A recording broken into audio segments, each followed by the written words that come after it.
자, 주택임대차 보호법을 가지고 강의 전체적인 흐름, 그리고 여러분하고 저의 호흡 문제 이런 것들을 한번 같이 맞춰보도록 하겠습니다. 자, 민사특별법이 5개인데 그중에 대표적으로 주택임대차 보호법을 제가 꼽은 이유는 우리 실생활에서 자주 쓰이기 때문입니다. 여기서 먼저 법준 제목부터 잠깐 짚어보도록 할게요. 주택임대차 보호법 이렇게 되어 있잖아요. 여기서 임대차라는 뜻은 건물을 세를 주고요. 월세를 주고 차임을 받는 형태의 거래가 임대차 계약이죠. 고시원을 임대를 얻었다. 월세 200만 원 주고 월세 50만 원 주고 이 임대차 계약. 그런데 조심할 부분은 주택에 대한 임대차일 때만 쓰이는 법이 주택임대차 보호법이에요. 즉 건물을 세를 얻었어요. 그 건물을 주거 목적으로 세를 얻으면 그때 쓰이는 법이 주택임대차 보호법. 반면에 건물을 주거가 아니라 영리할 목적으로 장사할 목적으로 내가 세를 얻었다. 그때 쓰이는 법은 상가임대차 보호법이에요. 그래서 건물을요, 이렇게 건물을 세를 얻었을 때 우리는 임대차라고 그러는데 세를 주신 분을 우리는 임대인, 세입자를 임차인 이렇게 소개를 하잖아요. 이때 보통 임대차 그러면 뭐를 말해요? 월세 계약을 말해요. 월세 계약. 월세 60만 원. 이게 임대차 계약입니다. 임대차 계약. 이럴 경우에 임차인이 약자 아니겠어요? 의리적을 이쪽이 갑이고 주인이. 그래서 이 주택임대차 보호법을 제정한 기본적인 맥락은 어디에 있냐면 약자인 임차인을 주인하고 똑같이 취급할 수 없지 않느냐. 왜? 운동장이 기울어져 있어요. 이렇게요. 엄청나게 기울어져 있어요. 이 주인 요구대로 들어줄 수밖에 없어요. 들어가려면. 그래서 이 약자인 임차인을 보호해주자. 누가? 특별법으로. 뭘 보호하자고요? 세입자가 낸 보증금 있죠? 보증금을 보호해주자. 두 번째는 계약기간 보호해주자. 계약기간. 법의 최단기간을 2년을요. 계약을 하면 주택임대차법은 최단기간 2년을 적어도 보장해주자. 이렇게 법이 규정을 하고 있어요. 그걸 보장하는 이유는 세입자의 주거권. 남의 집에 대한 주거권을 최단기간 2년은 보장해주고 나갈 때는 어떻게 하라고요? 보증금 빼가지고 나가라고. 이걸 법적으로 특별히 보장한 장치들이 있어요. 그래서 주임법은 세입자의 주거권입니다. 주거권. 이거 주거권을 보장하자라는 취지로 제정한 특별법인데요. 특별법인데 민법에 대한 특례로 돼 있어요. 특례 규정, 특별법 규정이에요. 민법에도 임대차가 있고요.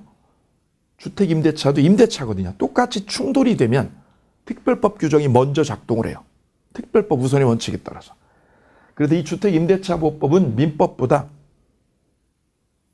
특례 규정이라는 성격. 그래서 민법에 대한 특별법이다라고 이해를 해주시면 좋습니다. 특별법이다. 똑같은 임대차가 충돌이 되면 민법 따로 주택임대차 따로 충돌이 되면 주택임대차보호법이 먼저 쓰이게 되는 거예요. 그래서 두 가지를 기억을 해두시면 돼요. 세입자의 주거권, 이 주거권을 보호해주는데 의리적 세입자 을의 지위가 약하니까 이분을 특별히 우대해주자라는 특별법으로 구성되어 있다. 이거 두 가지 기억하시면 되겠습니다. 자, 그럼 주임법의 핵심은요, 4가지예요. 이 4가지를 법으로 하나씩 규정해 놓았어요. 첫째는요, 적용법이 문제. 언제 적용이 되느냐. 두 번째는 대항력 문제. 세 번째는 보증금 문제. 네 번째는 기간 보장입니다. 이 4가지에 대해서 주임법은 꼼꼼하게 규정을 해 놓았어요. 자, 그러면 우리가 현실에서 보게 되는 문제를 바로 한번 확인해 보도록 하겠습니다. 자, 임차인이 고시원을 월세 60만 원 주고 세를 얻었어요. 임대차죠, 임대차. 이걸 우리는 임대차 계약이라고 그래요. 그런데 우리 현실에는요, 이렇게 임대차 계약만 있는 게 아니라 보증금 2억을 넣었어. 보증금 2억을 주인한테. 그리고 세입자가 등기를 안 했어. 등기를. 왜? 주인이 등기하는 거를 꺼려 합니다. 등기를 해주는 걸 꺼려해요. 그래서 이 보증금은 2억인데 등기가 되어져 있지 않아요. 이거를 우리는 이렇게 불러줍니다. 미등기 전세예요 라고 불러드려요. 전세는 전세예요. 왜요? 월세는 매달 내는 게 월세잖아요. 이게 임대차 계약입니다. 임대차. 임대차가 뭐예요? 매달 월세 내는 거래. 사글세라고 하는 거죠. 이건 임대차 계약. 이거는 전세예요. 전세. 한 번에 내잖아요. 이거 월세 없어요. 한 번에 내보고 끝이거든요. 전세임에도 불구하고 뭐가 안 돼 있어요? 등기가 되어 있지 않은 형태 계약을 미등기 전세라고 합니다. 그럼 이 세입자한테, 주인이 세입자한테 보증금 2억을 받고요. 전세권 등기를 꽂아주면, 그거는 미등기 전세가 아니라 미등기 전세라고 하지 아니하고 뭐라고 그래요? 전세권이라고 그래요. 전세권. 이 형태는 우리 주택임대차보호법하고 전혀 관계가 없는 거래예요. 세입자한테 뭐를 해준 거? 전세권으로 등기를 해준 거. 이거는 주임법 적용을 못 받아요. 그래서 보통 거래는요, 이런 형태로 거래가 돼요. 월세 계약, 이걸 뭐라고 그래요? 임대차 계약이라고 하죠. 임대차. 두 번째는요, 전세권으로 등기를 해줬어. 내가 주인이 세입자한테 전세권 보증금 2억 받고 전세권으로 등기를 해줬어. 전세권으로 등기해준 거. 그거를 뭐라고 그래요? 전세권이라고 그래요. 전세권. 이건 물권이에요. 물권. 등기가 돼 있지 않습니까? 등기가. 등기까지 꽂아준 형태의 거래. 근데 이거는 보증금 2억인데 미등기라는 거죠. 미등기 핵심은. 이것도 전세, 이것도 전세예요. 왜요? 2억 받은 거 똑같잖아요. 여기도 2억, 여기도 2억인데 차이는 뭐냐면 등기가 안 된 거냐, 등기가 된 거냐, 이걸로 구별이 되는 거거든요.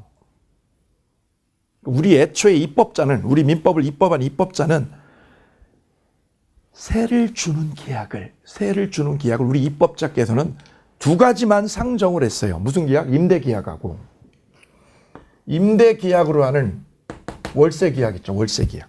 이 계약하고 이걸 임대차 계약이라고 했어요. 두 번째는 전세금을 받고 전세권 등기를 해주는 형태. 이 두 가지 계약만 우리 입법자는 계산을 했어요.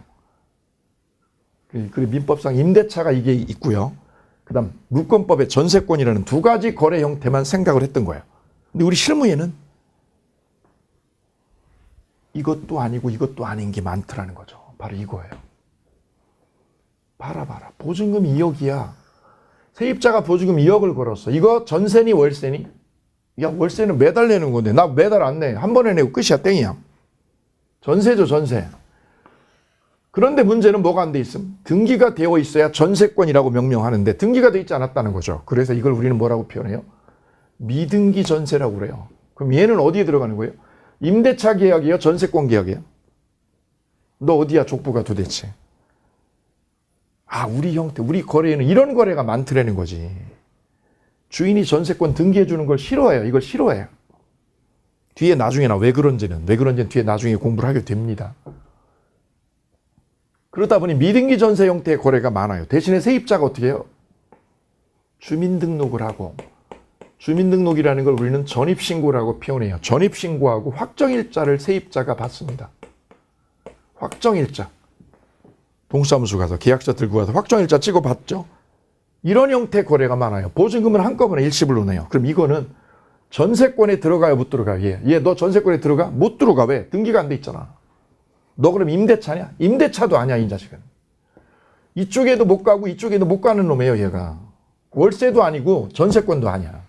뭐야, 얘? 중성. 남자도 아니고 여자도 아닌 중성이라고도 애매한 거죠. 이런 형태의 거래가 우리 실무에는 엄청 많더라는 거지. 그럼 민법에는 뭐하고만 생각을 했다고, 입법자가? 월세 계약과 전세권 계약만 생각을 하고 입법을 해놨는데 이게 지금 법에 없죠. 그래서 특별법으로 따로 만드는 거예요. 주택임대차보호법이라는 특별법으로 이런 형태 거래도 규제를 하자. 이 세입자 보호하자 이거죠. 그래서 월세 계약만, 임대차 계약만 세입자 보호하는 게 아니라 어디까지요? 미등기 전세 계약인 세입자, 이분도 주택임대차보호법에 적용을 받습니다. 왜요? 이분을 빼버리게 되면 이런 세입자들이 보호가 안 되니까. 그래서 주택임대차보호법은 이런 월세 계약만 보호하는 게 아니라 무슨 계약이요? 전세인데 무슨 전세? 미등기 전세로 살고 있는 세입자, 이런 분들도 전입신고하면 이 세입자 보호해줘요, 법적으로. 그래서 이 법의 적용 범위가 논란이 중요한 포인트로 자리를 잡게 된 거예요. 주임법의 적용 범위는 이렇게 전세권으로 등기한 거는 보호를 안 해줘요. 어느 것만 보호해줘요? 월세 계약, 임대차 계약하고요. 미등기 전세까지만 보호해줘요. 오케이. 주임법은 임대차 계약, 월세 계약, 고시원을 월세로 살고 있어. 임대차죠? 적용됩니다. 임대차니까. 두 번째는요. 미등기 전세까지도 보호를 해줍니다. 나 미등기 전세야, 미등기 전세. 이거 전세권이어요, 아니어요? 전세권이라고 하면 안 되는 거예요. 전세권이라고 하려면 반드시 뭐가 되어 있을 것? 등기를요. 등기를 여기다 꽂아준 것만을 전세권이라고 하는데 등기가 안 되면 전세권에 못 들어가. 족보상. 족보상 여기에 못 들어가. 이게 안 돼 있어서. 이거하고 이거를 꼭 구별 지으셔야 돼요. 왜요? 완전히 달라요. 이 전세권은요. 전세권은 최단기간이 몇 년이냐면 1년밖에 보장 안 돼요. 근데 이 미등기 전세는 주임법의 보호를 받아서 주임법의 규제를 받아서 최단기간이요. 최단기간이 몇 년이냐면 2년을 보장을 받아요. 완전히 다른 결과가 되어요. 그래서 이거 구별을 꼭 해주십사라는 부탁을 드립니다. 그리고 계약서도 달라. 이거 계약서 쓸 때 뭐라고 써 이거는? 이것도 전세, 이것도 전세인데 우이씨 이거 어떡하라고? 공부 잘못한 중개업자는 이거 구별을 못해요. 계약서 쓸 때 계약서 타이틀부터 잘못돼 있어요. 이건 뭐라고 그럴 거예요? 전세권 설정 계약서. 전세권 설정 계약서. 이건 뭐라고 그래요? 전세 계약서. 전세 계약서. 전세하고 전세권은 단어 하나지만 이 단어 하나지만 엄청난 큰 차이가 있다는 거 구별 꼭 해주셔야 됩니다. 단 조심할 거는요. 이 주임법은 일시사용 임대차. 일시사용 임대차는 적용이 안 됩니다. 일시사용 임대차는 또 뭐예요? 펜션에 가서 나 2박 3일 놀다 왔어. 임대료 내죠. 일시사용 임대차. 이거는 주임법에 적용을 못 받습니다. 유념하셔야 돼요. 기출문제. 자, 그래서 주임법은 임대차뿐만 아니라 미등기 전세까지 포괄적으로 적용을 받습니다. 단 이 세입자가 법인이면 어떻게 될까요? 법인이면 보호를 못 받는 게 원칙이에요. 자연인만 보호해주고 법인은 보호를 못 받는 게 원칙입니다만 여기에 예외가 한 2개 있어요. 그건 나중에 보도록 합니다. 일단 법인은 적용을 못 받도록 법이 규정을 해놨어요. 다만 예외 하나 있다. 예외 2개가. 다음 두 번째가 대항력 문제입니다. 대항. 자, 세입자가 보증금 2억을 넣고요. 집에다가 전입신고하고 확정일자 이렇게 받아놓습니다. 보통은 이렇게 하죠. 보통은. 이때 확정일자를 안 받아도 전입신고를 하고요. 전입신고, 주민등록을 마치고 여기에 거주를 하면 거주를 한다는 거는 이 집을 뭐하고 있죠? 주인 집을 세입자가 점유하고 있다는 뜻이다. 거주라는 걸 점유라고 풀어내면 돼요. 점유하고 있어. 나 점유하고 있어. 그러면 이 주민등록과 점유가 예컨대 3월 1일에 했다. 3월 1일 날 전입신고를 꽂았다. 여기다가. 근데 같은 날이요. 똑같은 날 주인이 어떻게 했냐면 저당권을 여기다 설정했다. 대출받았다. 이 집 가지고. 이 집 가지고 은행에서 대출을 받아버려가지고 저당권이 등기가 되어버렸다. 저당권 등기가. 언제? 같은 날 3월 1일 날. 그럼 3월 1일 날 전입신고도 되고 3월 1일 날 저당권도 집에 들어온 거죠. 저당권이 등기가 돼서 들어온 이런 상황이면 문제가 되는 거는 대출을 받는 거죠. 주인이 이렇게 대출을 받았다. 대출 여기다 5억을 받았다. 이렇게. 이거 갚으면 문제 없죠. 이거 갚아버리면. 주인이 대출금 싹 상환해버리면 저당권 날라가 없어져요. 못 갚으면 골치 아픈 건 얘가 못 갚으면 주인이 대출금 상환을 못하게 되면 은행은 어떻게 하죠? 은행은 이 대출금 받으려고 집을 경매치죠. 이 주인 집을 경매를 치게 되죠. 경매를. 그때 이 세입자, 주인 집에 새 살고 있는 이 세입자 영자는 나의 영자는 이 집에 계속 살 수 있겠는가? 아니면 쫓겨나는가? 이 문제가 남습니다. 이 문제가 대항력 문제, 대항력. 너 주거권이 여기에 있는 거야? 너 계약기간 2년을 보장해준다고 그랬는데 2년을 보장받을 수 있는 거니? 이 문제가 대항력인데요. 자, 이건 어떻게 결정이 되냐면 이 주민등록과 거주하는 것이요. 저당권보다 빨라야 돼요. 빨라야 돼요. 빠르면 이 은행이 이 집을 경매를 치더라도 주인 집을 경매를 쳐서 이 낙찰자가 집을 인수를 했다. 새 주인이 인수했다. 새 주인. 이 새 주인을 우리 민법에는 이렇게 규정을 하고 있어요. 주택 양수인이라고요. 주택의 누구라고 표현해요? 양수인. 양수인. 그럼 여기는 뭐라고 그럴까요? 전주인. 전주인은 뭐라고 그러면 될까요? 여기는 양수인, 여기는 그럼 반대말로 양도인 이렇게 하면 되겠네요. 양도인, 전주인, 여기는 세주인 이렇게 이해하시면 되죠. 그럼 만약에 여기에 저당권이 없다면 어떻게 될까요? 저당권이 없었다면 이 상태에서 주인 집이 바뀌어버렸다 이렇게. 매매로 바뀌었다. 주인이 매매로 집 팔아버렸다. 그러면 세입자는 계속 살 수 있어요. 이게 주민등록하고 점유를 맞춰놓으면 주인이 바뀌어도 이분의 주거권이 보장이 됩니다. 체당기간 2년까지요. 이걸 우리는 대항력이라고 그래요. 대항력. 나 대항력 있어. 뭘 갖추면 주민등록과 인도를 맞추면 뭐가 생긴다고? 대항력이 생겨. 대항력이. 대항할 수 있는 힘. 대항할 수 있는 힘. 누구한테? 바뀐 쇠주인한테. 세주인한테도 얘가 대항할 수 있어. 대항할 수 있어. 안 쫓겨나고. 그럼 얘가 나가라고 그러면 나가라고 그래도 얘가 안 나가고 버틸 수 있는 힘. 그 힘을 대항력이라고 해요. 그럼 세입자는 보증금을 내가 낸 보증금은 갑한테 줬는데 보증금을 누구한테 돌려받는다고? 바로 양수인이요. 세주인한테 보증금을 돌려받게 됩니다. 왜냐? 주택임대차보법은 주택 양수인이 임대인의 지위를 그대로 승계하도록 규정을 해놨어요. 이렇게 승계하라고. 당신의 지위를 말이야. 전주인 지위를 세주인이 승계하는 거야. 승계한다고? 승계라는 말에는 뭐가 들어있냐? 이 보증금을 원래는 이분한테 받아가는 게 맞아. 왜요? 계약을 이렇게 했잖아요. 그래서 영자는 이 주인한테도 이 원래 주인한테도 보증금을 돌려받는 게 원래 맞죠. 그런데 주인이 이렇게 매매로 바뀌게 되면 임대인의 지위가 고스란히 승계가 돼버려요. 그래서 보증금을 갑이 아니라 누가? 양수인. 세주인한테 받게 된다고. 세주인한테. 그래서 세입자 보증금을 누구한테서? 양수인한테. 이 양수인한테 보증금 내놓으라고 청구할 수 있다. 왜? 전주인의 지위를 자동으로 승계하도록 법이 규정을 했기 때문에. 그래서 세입자는 저 전주인 찾으러 쫓아다닐 필요가 없어요. 이분이 이민을 갔는지 북한으로 도망을 갔는지 찾을 필요 없는 거예요. 그냥 자동으로 누구한테요?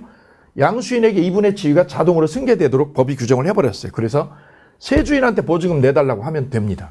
자, 그런데요. 이 대항력을 갖춘 임차인이 지위가 역전되는 경우가 있어요. 언제냐면 저당권 설정일이요. 저당권 설정 등기한 날짜, 이 날짜보다 전입신고가 뒤로 밀리면, 이게 뒤에 있으면, 가령 저당권이 2월 1일이면 저당권은 2월 1일, 전입신고는 3월 1일. 그러면 이게 빠르다는 거죠, 저당권이. 그럴 때 세입자는 이 집 경매로 날아가면 쫓겨나요. 왜요? 대항력이 없다라고 그래요. 대항력이 없다. 자, 그런 경우는 이렇게 되는 거죠. 저당권이 먼저 있는 거죠. 저당권이 먼저 설정된 이런 빌라에, 아파트에 저당권이 설정되었다. 융자 5억 받은 아파트에 세입자가 들어갔다. 영자가 3월 1일 날. 근데 이미 한 달 전에 저당권 설정되어 있는 집이었다 이거죠. 이럴 경우에 이 세입자는 전입신고 날짜가요.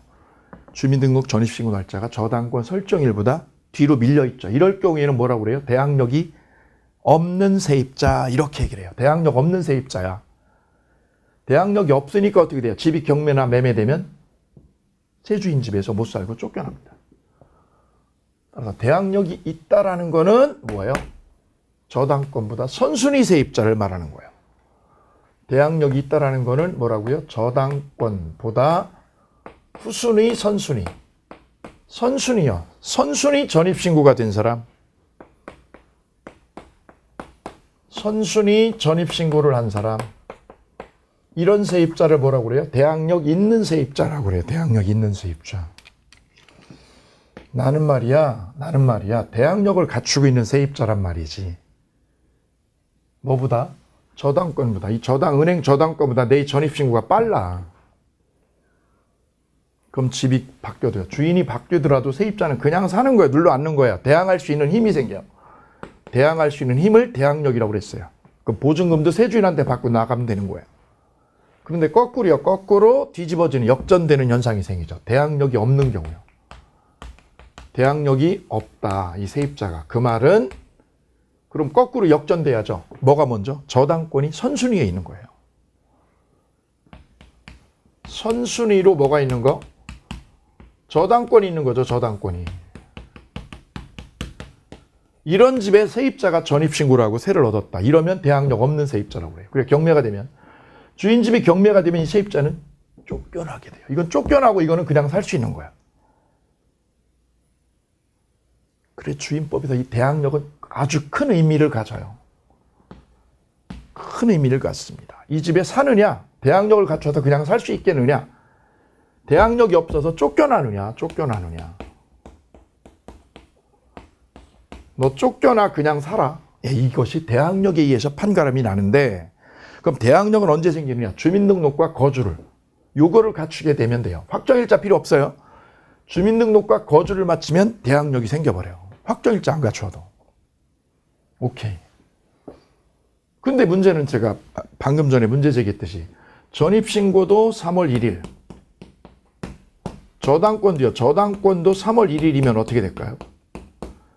똑같은 3월 1일이 되면 어떤 문제가 생기냐면 같은 날짜 같죠. 근데 법은 전입신고를 하면 3월 1일 날 전입신고하면 그날이 아니라 이길 0시에 이길 0시부터 대항력이 작동이 돼요. 나 3월 1일 날 했어 전입신고를.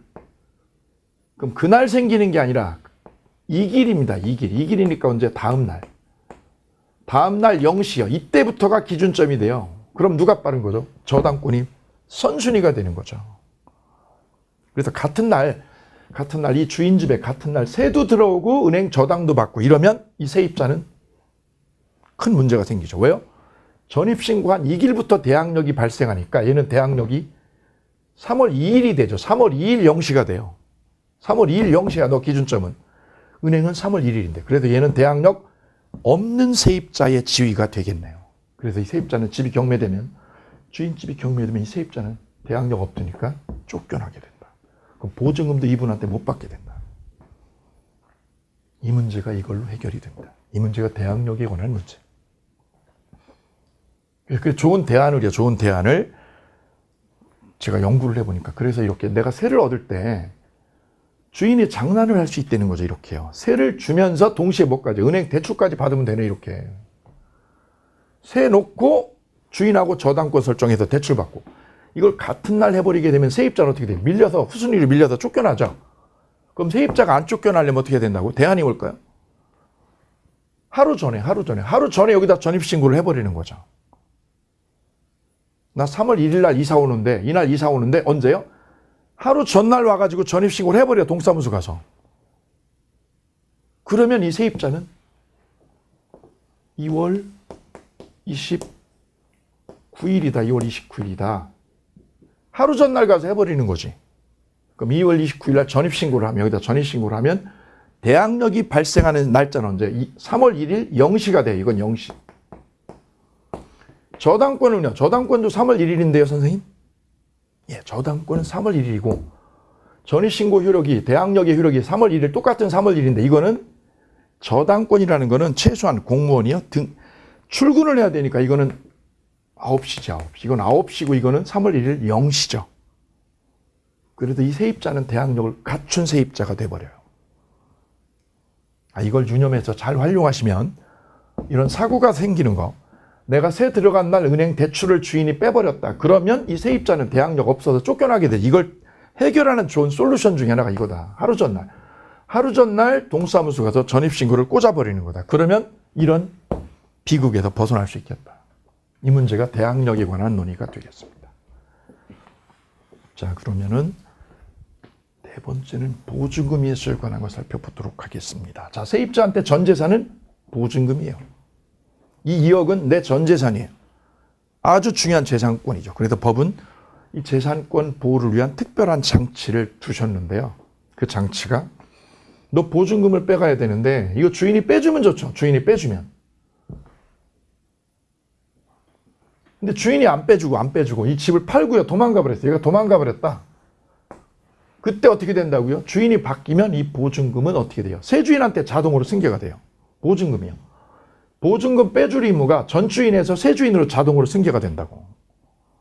그래서 세입자는 대항력만 갖추면 이 전입신고하고 거주를 하면 대항력을 구비한 것이고 그러면 새 주인한테 보증금 빼가면 됩니다. 이때 이 집이 매매가 아니라요. 만약에 경매가 되면 어떻게 될까요? 경매가 돼버렸어요. 경매가. 그때 이 세입자가 이 보증금을 어떻게 회수할 거냐. 자, 여기에 여러 가지가 있는데 기본적인 맥락 두 가지를 소개를 해드릴까 합니다. 먼저 우선변제권의 법리가 있습니다. 우선변제권의 법리하고 두 번째는 최우선변제권의 법리. 우선변제와 최우선변제는 용어부터가 다르죠. 이건 채자가 들어있어요. 이건 채자 없이 그냥 우선변제권이죠. 어떤 차이냐? 자, 이 세입자가 전입신고하고 거주를 하면 뭐가 생겨요? 대항력이 생겨요. 대항력은 어떻게 하는 거예요? 주인이 바뀌었을 때 그냥 눌러앉고 버티는 거예요. 버텨. 왜? 주인 바뀌었어. 그냥 있어. 이걸 대항력이라고 해요. 근데 우선변제권은 뭐냐면 집이 경매됐을 때 보증금 빼가는 권리예요. 누구보다? 후순위자보다. 나보다 후순위자보다 보증금을 먼저 빼갈 권리. 그래서 이렇게 풀어내시면 됩니다. 자, 영자가 세입자. 이때 앞에 1순위요. 1순위 저당권.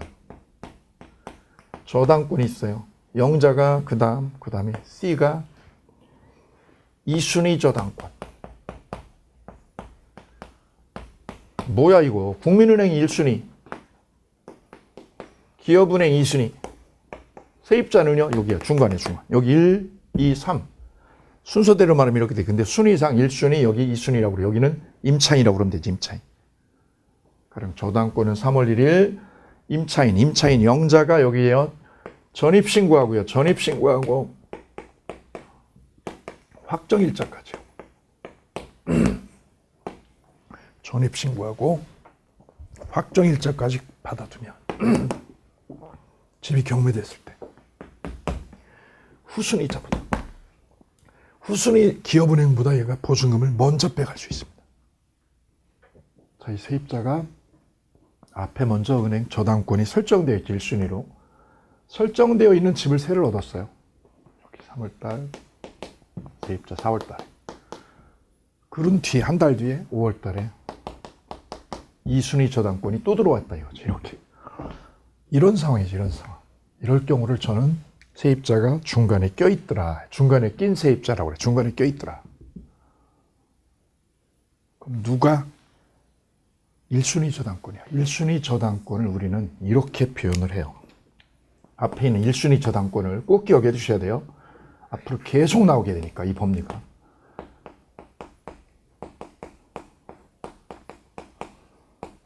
말소 기준 권리라는 표현을 쓰게 됩니다. 이 세입자가, 영자가 이 집에 살 수 있느냐, 못 사느냐. 그 기준이 되는 기준 권리요. 기준 권리가 뭐냐? 말소 기준 권리라고 그래요. 이 세입자가 쫓겨나냐, 안 쫓겨나냐. 그건 1번 저당권하고 세입자의 전입신고하고 이걸로 구별을 해요. 이게 빠르죠? 3월 1일. 네, 4월 1일. 그럼 얘는 말소 기준 권리보다 너 선순위야, 후순위야? 후순위지. 그럼 너 무조건 죽어. 쫓겨나요. 소멸해요. 임차권 소멸해. 임차권은 소멸해버리고 끝나버리는 거예요. 계약기간 2년이 남아있어도 쫓겨나요. 못 살아. 2년 보장 못 받는 거예요. 왜요? 저당권 있는 집에 세를 들어갔으니까. 이럴 경우에는 2년 보장을 못 받는 거예요. 2년 보장을 받을 때는 언제? 앞에 저당권이 없을 때. 앞에 선순위 저당권이 없을 때는 세입자는 최단기간 2년을 무조건 뭐 해줘요. 근데 누가 있으면 1순위 저당권으로 말소 기준 권리가 1순위가 있죠. 이럴 경우에는 이 세입자는 최단기간을 보장 못 받고 경매가 되면 국민은행이 집을 경매를 때리게 되면 이 세입자는 쫓겨나서 사라지게 돼요. 그래서 이 세입자 영자는 새 주인한테 나 이 집에 살 거야. 2년 동안 살 거야. 이런 권리 보장 안 된다고. 왜요? 대항력이 없어요. 왜요? 1순위 저당권보다 후순위이기 때문에 이 세입자는 대항력이 없어요. 너 왜 소멸하는 거야? 이유를 말해봐. 선순위로 말소 기준 권리가 자리를 하고 있죠. 이 말소 기준 권리보다 뒤에 있잖아. 그래서 얘는 너 대항력 있는 거야 없는 거야? 라고 물으면 대항력 없는 세입자야 나는. 대항력이 없는 임차인이야. 그래서 나는 어떻게 돼? 경매가 되면 소멸해. 무조건 소멸해요. 1번 시험 문제, 2번도 시험 문제. 3번. 그러면 넌 어떻게? 나가야지. 세주인이 뭐라고 그래요? 나가 그러면 얘는 쫓겨나는 거야. 이때 안 나가고 버티면 얘가 어떻게 해? 명도소송을 해. 이 세입자를 상대로 명도소송을 걸어. 왜? 야, 말소 기준 권리보다 너 후순위잖아. 쫓겨나는 거야, 너 법리적으로. 그래서 세주인은 얘를 명도소송을 걸어버리죠. 그래서 얘를 내쫓아버리게 됩니다. 이때 세입자는 그냥 나간다고? 아니라고. 보증금을 빼가지고 나가는데 그 빼가는 순위가 등기 순서예요. 등기 순서. 얘가 1순위 등기됐죠. 얘가 제일 먼저. 두 번째가 4월 1일. 전입신고하고 확정일자의 날짜를 이거하고 비교해요. 저당권 날짜하고. 그래서 영자가 2순위. 얘가 꼴찌 3순위. 그래서 이 우선변제권이라는 뜻은 우선에서 보증금을 빼갈 수 있는 권리를 우선변제권이라고. 이때 우선변제권은 누구보다? 후순위자보다. 내 후순위자로 들어온 얘보다 우선변제 받는 거예요. 선순위보다가 아니라 후순위자보다. 후순위자. 뒤에 온 애보다. 그러려면 얘가 구비해야 될 게 뭐냐? 전입신고하고 확정일자를 꼭 때려야 된다. 전입신고뿐만 아니라 뭐까지 확정일자. 그거를 뭐라고 표현하느냐?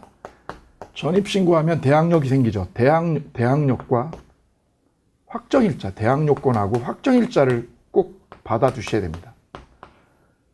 아까 대항요건은 뭐를 갖추는 거죠? 전입신고하고 거주하는 거죠. 여기다 뭐까지? 확정일자까지 받아두어야 된다는 게 다른 거예요. 너 대항력은 어떻게 생겨요, 영자? 대항력이라고? 그거는 전입신고하면 되는 거지. 근데 이거는 나아가서 뭐까지 해야 돼? 동사무소 가서 확정일자 받아야 돼. 이거 왜 받아? 이 날짜 가지고 은행하고 비교하는 거. 그래, 중요해, 이거.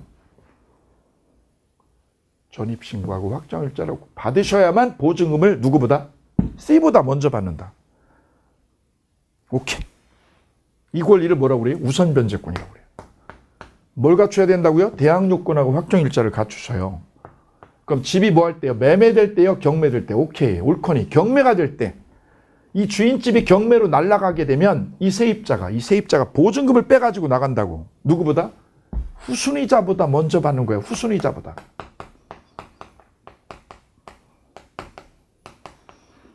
그래서 이 권리를 우선변제권이라고 명명한다. 반면에 밑에 있는 최우선변제권 있죠. 최우선변제권은 논의구조가 달라요. 자, 이 영자는 말소 기준 권리인 1번 저당권보다 후순위니까 경매되면 소멸하죠. 왜요? 대항력 없으니까. 근데 보증금이 소액이면 이 최우선 변제권은 소액 보증금일 때만 작동이 돼요. 소액 보증금. 보증금 액수가 클 것, 작을 것, 소액일 것. 보증금 액수가 크지 않아야 돼요. 크면 안 돼요. 보증금 액수가 클 것, 작을 것, 소액일 때만 최우선 변제권이 작동이 됩니다. 현재 서울 기준으로 1억 1천만 원입니다. 1억 1천만 원을 넘으면 소액 임차인 보호를 못 받아요. 서울 기준 얼마라고요? 1억 1천. 1억 1천 이거보다 적어야 돼. 첫째 조건입니다. 보증금이 크면 안 돼요. 1억 1천이야. 이거 지역별로 다 달라. 지역별로. 서울 다르고 광역시 다르고 다 달라요. 그럼 세입자가 뭘 구비해야 되느냐. 이 영자가. 우선변제권 확정일자 꼭 받으셔야죠. 이것만요. 대항요건만 갖추면 되십니다. 뭐만 갖추면 돼요? 대항요건이라는 건 무슨 뜻? 주민등록 플러스 거주를 하면 되죠. 요걸 갖추면 돼요. 대항요건만. 뭐가 필요 없음? 확정일자는 여기에 필요 없다는 거죠. 확정일자는 요건이 아니라는 거 꼭 기억해. 시험 잘 나오니까. 그래서 우선 변제 받기 위한 요건은 대항요건 플러스 확정일자요. 최우선 변제받기 위한 요건은 소액에다가 대항 요건만 갖추면 된다는 점, 이 점이 다르다. 그럼 얘는 누구보다 먼저 받느냐? 얘는 누구보다? 얘가 소액이면 보증금이 나 1억밖에 안 돼. 나 보증금 1억이야. 아니면 1억도 안 돼. 9천이야. 서울 기준으로 9천이면 소액이죠? 그럼 이 소액임 차이는 경매가 되면 주인집이 이 은행이요. 국민은행이 경매 쳐가지고 주인집이 바뀌어버리면 얘는 어떻게 돼요? 소액이면 너 집에 사니 못 사니? 나 소액이니까 보호해주는 거지. 아니에요. 보증금을 보호해주는 거예요. 보증금. 이 집에 살 권리는 없어요. 살 권리는 왜 없어요? 대항력이 없으니까요. 이 영자는 앞에 선순위 저당권, 즉 말소 기준권리가 있으면 영자 이 임차인은 일단 거주할 권리는 없어요. 왜요? 대항력이 없으니까요. 그래서 얘는 쫓겨나요. 소멸해요. 얘는 쫓겨나. 다만 보증금만을 어떻게 해요? 최우선 변제 받을 권리가 있어요. 누구보다? 선순위보다. 얘보다 먼저 받아. 그래서 이거를 최우선 변제권이라고 명명을 하게 되었습니다. 얼마를 받아요? 1억 1천만 원 전액이 아니라 여기 아까 소액에 해당되려면 1억 1천만 원 이하여야죠. 그럼 얼마를 최우선 변제받느냐? 누구보다? 선순위자보다. 선순위자보다, 즉 1순위보다. A보다도 얘가 보증금을 먼저 빼가게 된다라는 거예요. 그래서 최우선이라는 말을 넣었어요. 선순위보다 보증금 일정액만요. 일정액만. 일정액을 1순위로, 얘가 1순위로 넘버원으로 배당을 받아요. 그래서 최우선 변제권이라고 하게 되었어요. 그게 얼마냐? 3,700이에요. 3,700만 원. 따라서 1억 1천만 원을 다 빼가는 게 아니라 얼마만? 요것만 빼가, 요것만. 이 권리를 최우선 변제권이라고 해요.